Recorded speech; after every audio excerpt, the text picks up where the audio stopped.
Welcome to the Disability and podcast.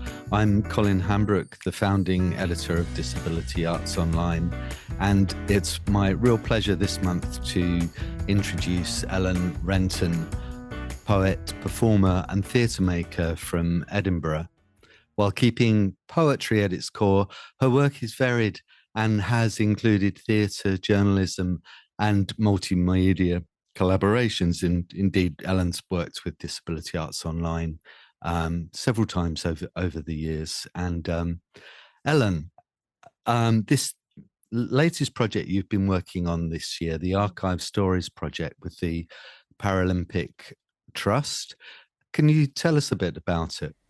So it's part of a wider kind of programme of projects run by Buckinghamshire Culture, Bucks Culture. And this stories strand in particular is a celebration of it being a Paralympic year and the Paralympic heritage that exists within that county. And because of that, the kind of wider disability history that exists there, if people don't know. The Paralympics began in Stoke Mandeville Hospital in Buckinghamshire. And yeah, there's a very present kind of legacy from that across the county. But a lot of that history isn't shared necessarily or isn't understood that widely beyond the confines of that county. So a large part of this project is to do with the sharing of that knowledge and that history and the celebration of it as well. So the project has a few different partners, but kind of two of the main ones we've been working with are the National Paralympic Heritage Trust and NDACA, the National Disability Arts Collection Archive. There's one too many letters in there for me, I always get that wrong. And so there's 5 artists and we've been kind of engaging with those archives and thinking about ways in which we can present what we find and respond to it artistically and share those stories with people. That's really exciting, Ellen. Must have been I look at quite a few works by disabled artists, especially over the last 12 plus years in that archive. Can you tell us a bit about each of the other 4 artists and your own practice and how that kind of engaging with that archive sort of was planned and how it unfolded?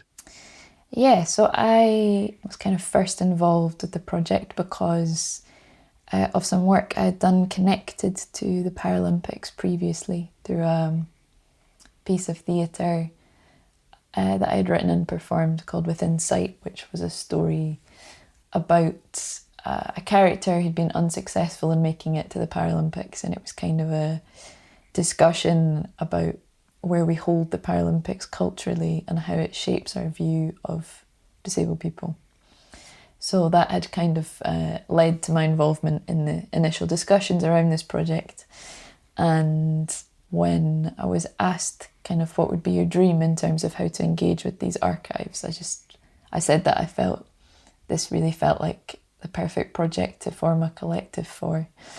There's so much stuff in these archives that one person could never really represent what's there, and the 5 of us now can still never kind of represent what's there. There's so much there.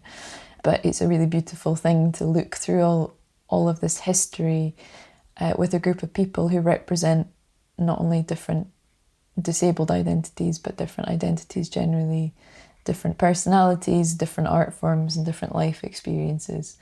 And it's really led to really exciting and kind of wide-ranging responses. So in the collective, as well as me, there is Arden Fitzroy.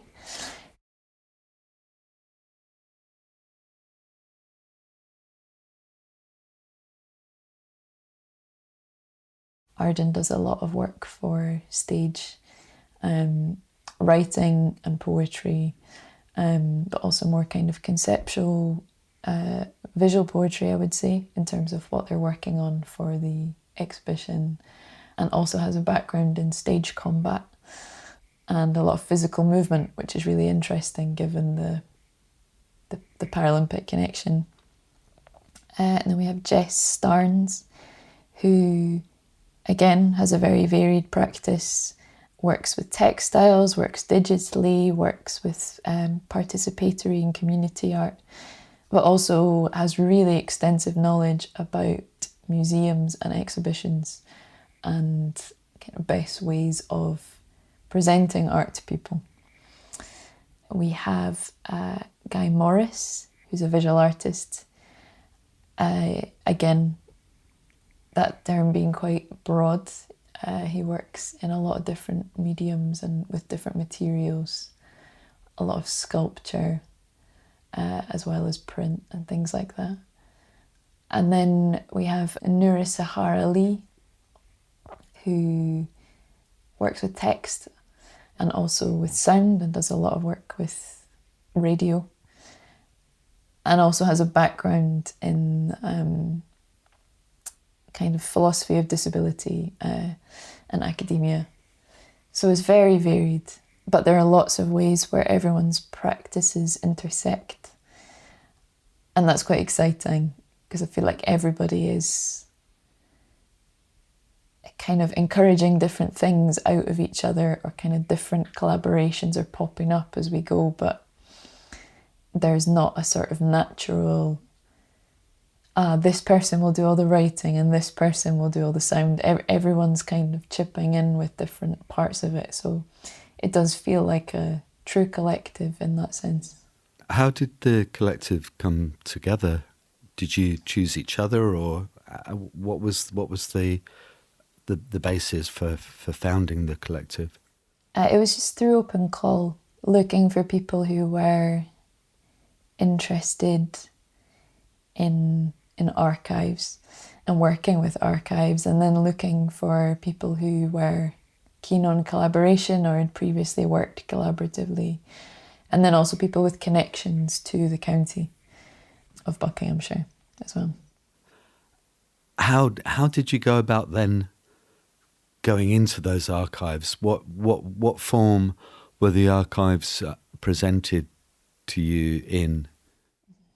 We spent a week in June, and that was our first time meeting in fact it was 3 days, I think, in High Wycombe at the NDACA archives, where we met Alex Cowan from Shape, who leads on that archive, who's amazing, who knows about everything in there and has so much knowledge. And that archive in its current state is it's in a very small room. And also actually at the time when we were there, it coincided with the Venice Biennale and the huge exhibition of disabled work that was happening there. So actually when we were there, a lot of the work wasn't, because that had been taken to Italy. But we still saw so many brilliant things, and Alex would bring out things that he thought would be of interest to each of us specifically, but we also had a lot of time just to kind of rummage in there and bring things back. We had this space in the Bucks New University there where it's housed, and we just sat there all day and kind of rummaged through things, and if we thought something would be of interest to someone else, we'd pass it around the table or read things out that were of interest, and at certain points in the day we would kind of share what we'd come across. And that was particularly interesting in that archive because the forms were so varied as well. So in terms of, there was sculpture, poetry pamphlets, we found lots of cassettes and then sat and played them on a cassette player. And then also in that archive, what I found really interesting was the way in which that was so connected with the politics of that time. The archive kind of extends, the bulk of the work that I came across certainly begins in the 90s, potentially late 80s. So to see where the art crossed over and was such a significant part of the the disability rights movement in the 90s, and finding kind of photographs from protest or the art that was crucial to those protests or shared around those protests was a really exciting thing to come across. So that was kind of our first engagement. And then in August we were in Aylesbury and we spent a bit more time the Paralympic Heritage Trust at Stoke Mandeville Stadium and Stoke Mandeville Hospital as well. They've got some displays in there. We went to the county archives, which has a lot of things that aren't, that has everything to do with Buckinghamshire, kind of ever. So that is an enormous archive, and a lot of that wasn't specifically what we were looking for, but it also had a lot to do with the connection with the local area and the Paralympics and disability in the area more generally. And then finally we spent a day the sort of stores of the Paralympic archive, which again were huge. And they had a lot of things like uniforms from Paralympics or items of clothing from opening ceremonies, medals from every Paralympics and kit, and the pin badges that Paralympians share. I suppose every place we went we engaged with it slightly differently because what was presented to us was different every time, and an archive is never one thing. I think the word sounds like it would be a sort of like a kind of dusty library, but each of those places was something very different. And were there specific things you were looking for? Were you looking for stories or ideas? What was the creative process of engaging with the archives that you encountered? I think at the beginning, and that was why it was great to begin with the artist archive, we just had a look at kind of what we gravitated towards. And I certainly, anyway, took that as time to just kind of be excited and like see what grabbed my eye, see what I connected with emotionally or made me interested to find out more. And then as time went on and into the second residency, people had a little bit more of an idea of what they might like to work on for the final output of the project. And so everyone sort of began to ask for slightly more, you kind of hone down what you're looking for. But I think being a group of disabled artists, we all had specific aspects that we were going to be naturally more interested in. So a lot of people began there, things that might relate to their own experiences and then widened out, or I think everybody went in with a kind of different approach. But I suppose everybody had their own practice. We can introduce that to each other and what we're interested in generally, and that sort of was the starting point, I suppose. Mm-hmm. So did everyone have an idea from the start of what kinds of outputs you might be working towards, or was it more organic and sort of more on an intuitive and emotional level, responding to the objects, the stories that you came across in those archives? Yeah, definitely more organic. But even though there were things I knew I was interested in terms of things that I might find in the archives, I didn't know how I would present them ultimately. And I really wanted to, I think we all did, to make sure it was a genuine response to the archives and kind of archive-led. And I think thinking about what people are working on now for their sort of final projects, a lot of the form has been shaped by things that we found as we went along. Can you tell us a bit about the things that you found, and especially that resonated for you personally? I mean, it was so much. It was quite overwhelming, actually, at times, how much that we found, I think, definitely in the NDACA archives, we spent a lot of time with, well, I can talk about one particular. We found a cassette of a musician that we really loved called Kyle Harris, and this song became a bit of a soundtrack to our week there. And so that cassette and what that did for all of us emotionally it will be quite central to the final exhibition. We're hoping to kind of include the physical cassette itself. We looked a lot at posters and lineups and things around the workhouse cabarets. I read poetry collection by Johnny Crescendo. We listened to a lot of his music as well. A lot of photography that I found really beautiful in that archive. There was so much in that archive actually between all of us. And then in the more recent residency, in the more Paralympic based work, I spent a lot of time with issues of The Cord, which was the magazine for paraplegics or for people with spinal injuries that began at Stoke Mandeville Hospital. And I sat and read them one afternoon. I found them so interesting, and that's definitely been a huge influence for what I'm working on now. And we also looked a lot around the process of classification and the materials that are kept in the archives to do with that. I think it's just really interesting generally for us to see a lot of the language or how disability is spoken about, how that has changed, and how more often than not actually it hasn't changed.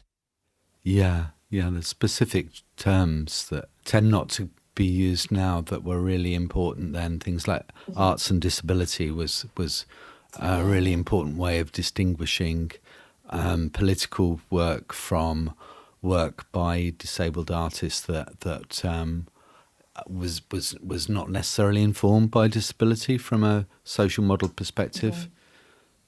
There were very clear lines then, and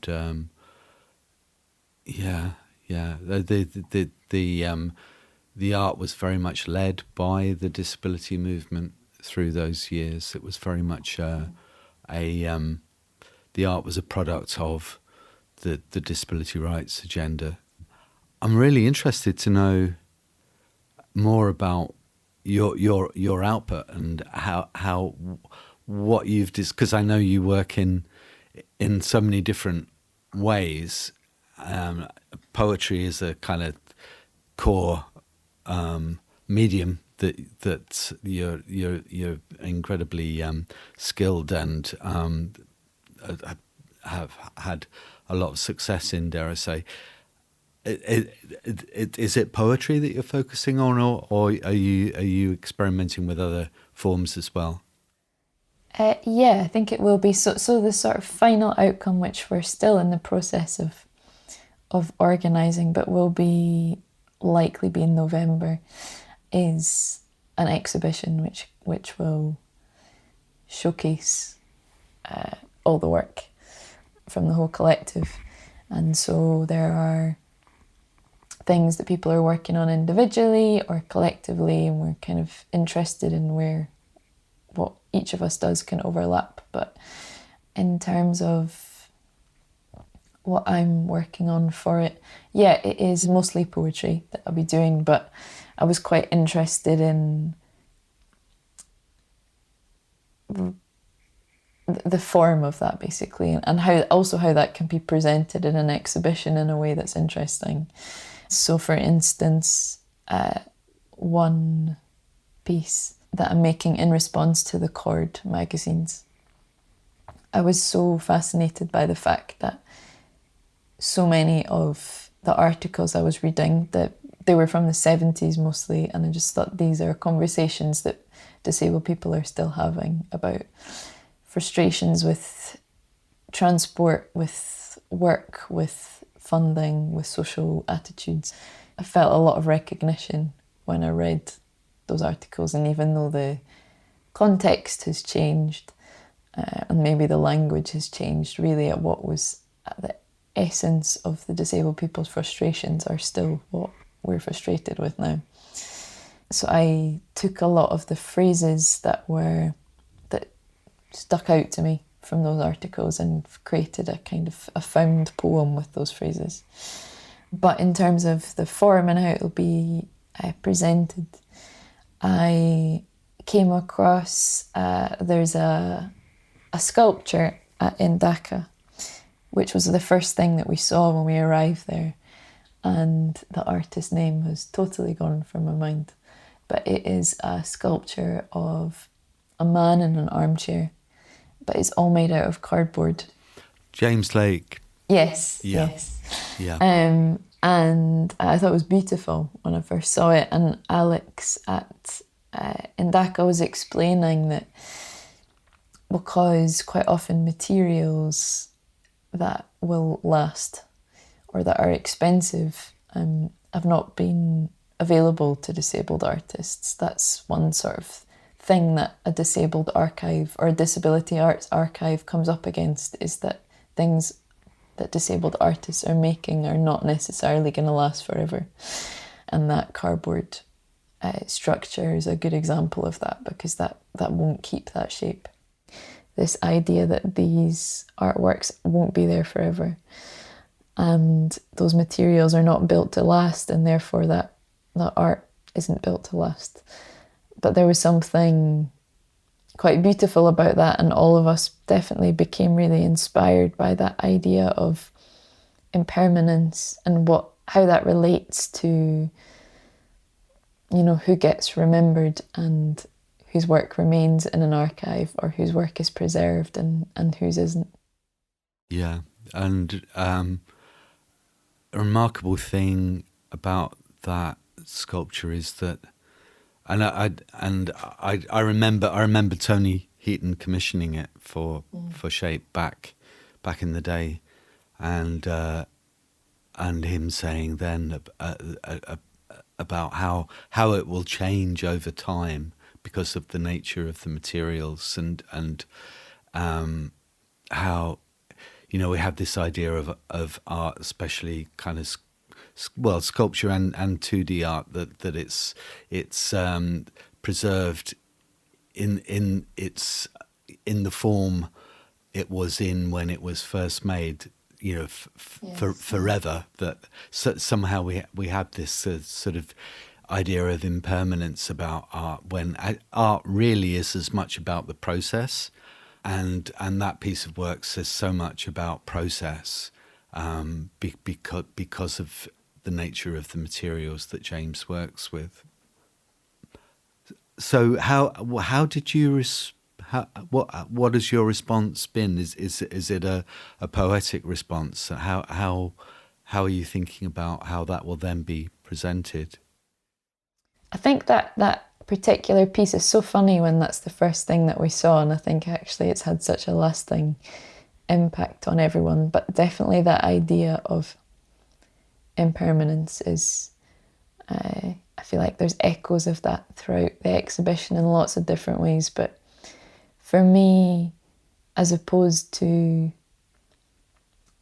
inspiring the content, I suppose it's made me think a lot about the form. And one particular piece, I'm planning on recording it, and rather than doing so, have it playing on a loop. I'm planning to record it and just kind of keep reading it for as long as I can, and allow that to include whatever external noises I can't control over a length of time, whatever that does to my voice, whatever cracks or gulps or misreads come into that. I suppose that's my equivalent as someone who works with words. Materials, the words are, or the voice is the material in that sense. So that feels like a way to respond to that in a cross-form way. Yeah, I like that analogy of words and materials.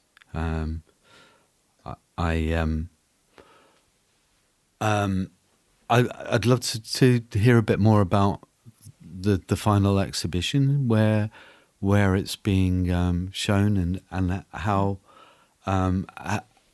it's being brought together. It's been commissioned by the National Paralympic Trust. What has their involvement been in curating the final exhibition? Well, so they're a partner on the project, but it's Bucks Culture who are kind of the lead organisation who we're working with.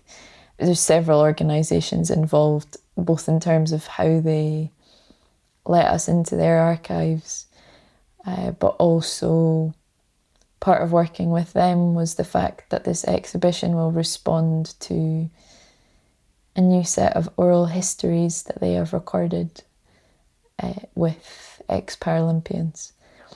So that was another thing that we engaged with a lot,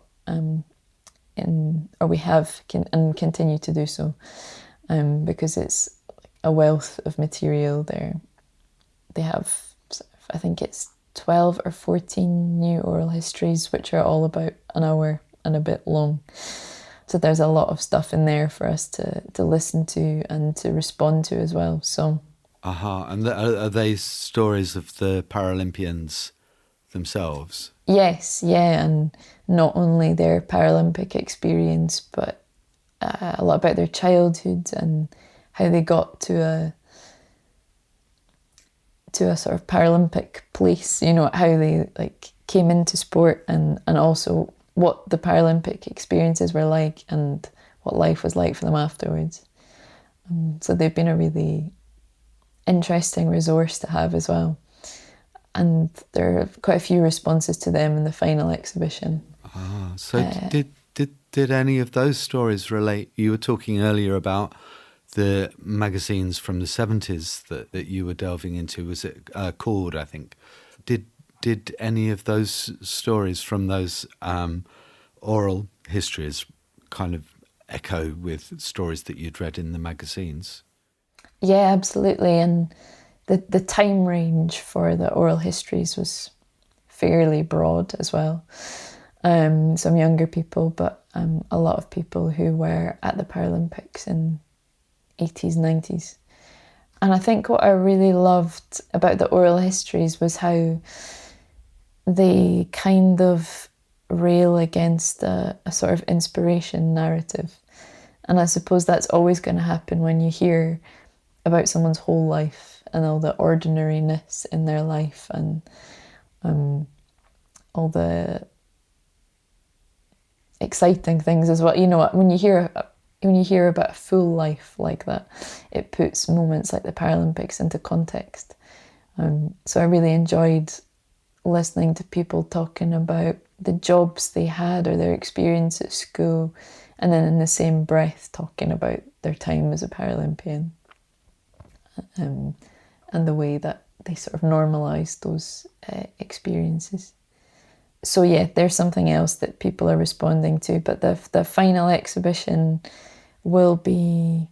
it's still sort of final details being sorted out, but it'll likely be in Aylesbury, and where sort of a lot of the work has digital elements, so we're kind of looking at ways in which those can be accessed online as well.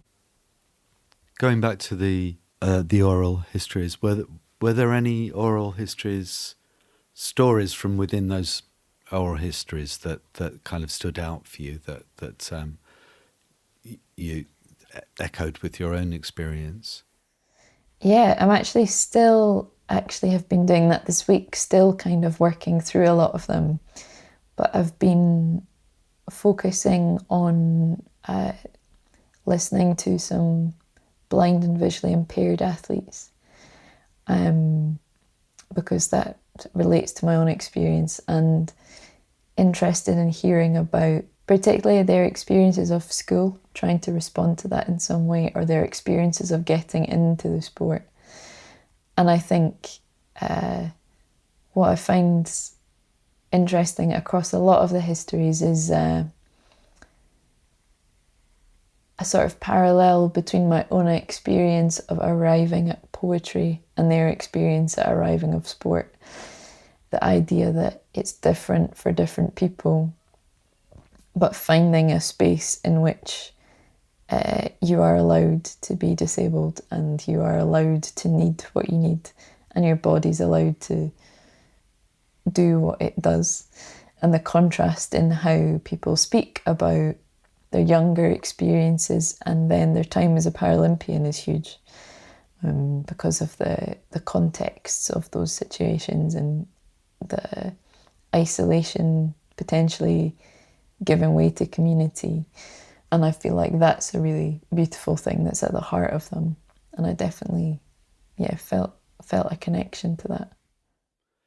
In disability sport, there's quite a lot of categorization and sort of dividing up of kind of medical attributes, as it were.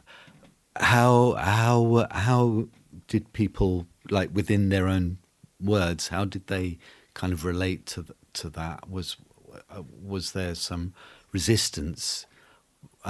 Whilst I can imagine it's, sort of having to play the rules in order to be included, but there it's as a disabled person myself, it's sort of anathema that being put in certain boxes.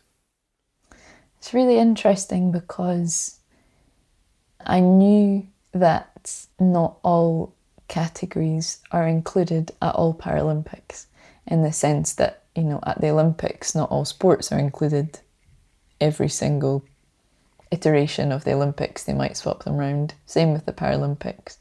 And sometimes that affects categories. So people could train for a particular sport and then actually that's not going to be in this next Paralympics. You're not going to be there. And I had an awareness of that. But what was really interesting was coming across, both in the archives and in the oral histories, the idea that sometimes the boundaries of different categories shifted. So who was allowed to be included in one group changed, who you were competing against changed. So some people spoke about that a lot, that they felt that was unfair, that at certain times they were racing against some group of people and then they were put in with people who they felt had an advantage over them. So that was a really interesting thing to consider and to look at how that potentially shapes cultural understanding of disability. If the Paralympics is one of the few places where people, in a mainstream media sense, engage with disability, it was really interesting for me to think about how that categorization is viewed by non-disabled people and how that probably has an impact on how they understand disability. I know that Jess in the group, I'm sure she won't mind me saying, is looking into a particular category that existed and now doesn't. And what she's kind of investigating that category, why it's not there anymore, and what that says about how we understand specific disabilities. Yeah. Can I think talking about visual impairment, blindness, there's a huge frustration, I think, amongst visually impaired communities that it just isn't understood by the non-disabled world, that you either are blind, have no sight, or you are sighted. Yeah. It's such a conundrum. It's within kind of the world of deaf culture, I think generally the non-disabled world kind of understand that there are different levels of hearing loss, but for some reason that doesn't seem to translate into that more open general understanding of blindness and visual impairment.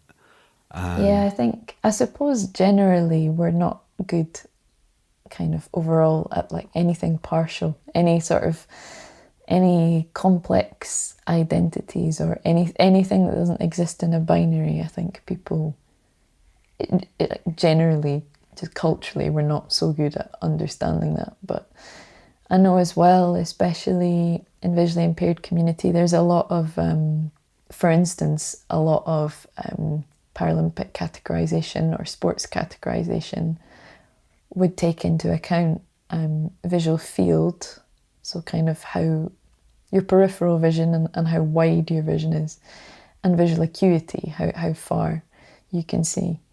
But for me, it doesn't, as someone with albinism, so things like light sensitivity or different symptoms that your eyes might experience could completely change my visual acuity from one moment to the next, depending on the context. But that doesn't come into consideration. And I think sometimes that just feels too complex for people to understand. Anything that fluctuates, anything that can't be pinned down by a definition, is just generally much more misunderstood. Yeah, I agree, and I think you're right. I think the Paralympics do go some way to kind of opening up that understanding to a wider non-disabled world, which is really important. It just seems to be very slow, and that the kind of that awakening, that awareness seems to be just very limited in how it comes about. And I guess partly that's because the Paralympics only happens once every 4 years, and disability sport in the middle of all that is fairly non-existent on a sort of mainstream platform. So it's kind of like there's this one shot once every 4 years to get those messages across. I hope this exhibition will do something in sort of documenting that history. It sounds really interesting, that the approach that you've all made as a collective into looking in a much more nuanced way at the stories that come through those different archives. And you said it's going to be shown in Aylesbury, and possibly there'll be online iterations.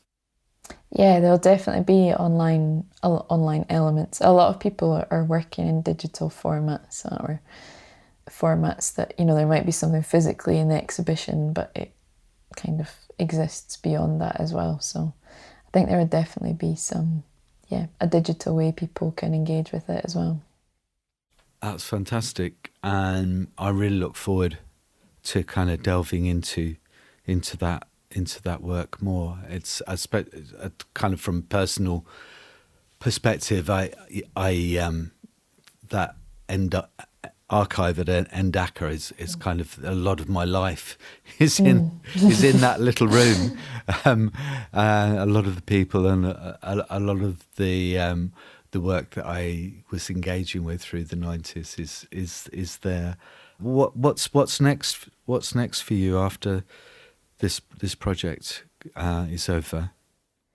I think just quite a lot of writing time. There's a lot of kind of projects that I've started that I need a lot of sort of more kind of solo writing time beyond that. So that's my plan for the start of next year. And then I am performing at a music festival. I work a lot with an electronic musician, Lord of the Isles, and he accompanies my poetry with electronic sound. So we're performing at a festival, Sky Live, in Scotland next year. So I'm really looking forward to that. So that will be a kind of rehearsal process, and we've performed together before, but not in a festival context. So that'll be a kind of new and exciting thing to navigate. Wonderful. All the best with that. That sounds fantastic. And thanks for joining us today, Ellen. And thank you to all of our listeners out there. Thanks for tuning in. And we'll say goodbye and thank you for joining us. Thank you.